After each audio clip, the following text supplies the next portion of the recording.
Welcome to our channel. Today we how to transfer Firebase data to Supabase, full guide step by step clearly.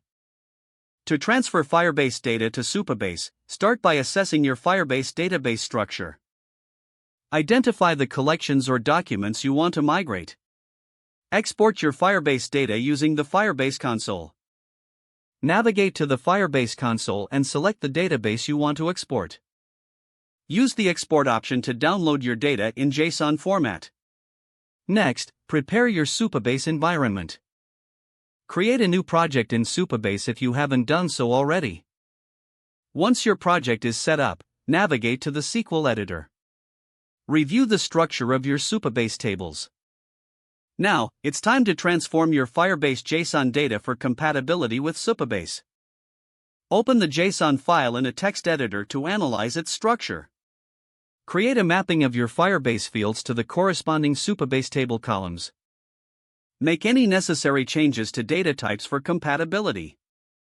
After your data is formatted, you'll need to import it into Supabase. In the Supabase SQL editor, use the copy command to import your data smoothly.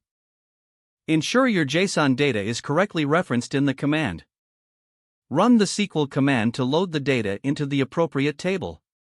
Monitor the import process to catch any errors. Once the import is complete, validate your data in Supabase. Check if all records have been successfully transferred.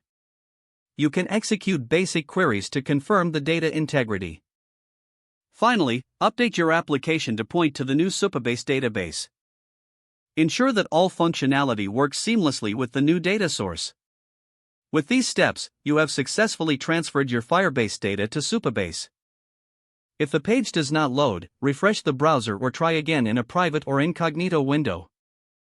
Make sure you are using the correct email address, then retype it carefully to avoid small typos. If your password is not accepted, use the reset option and create a new strong password you can remember.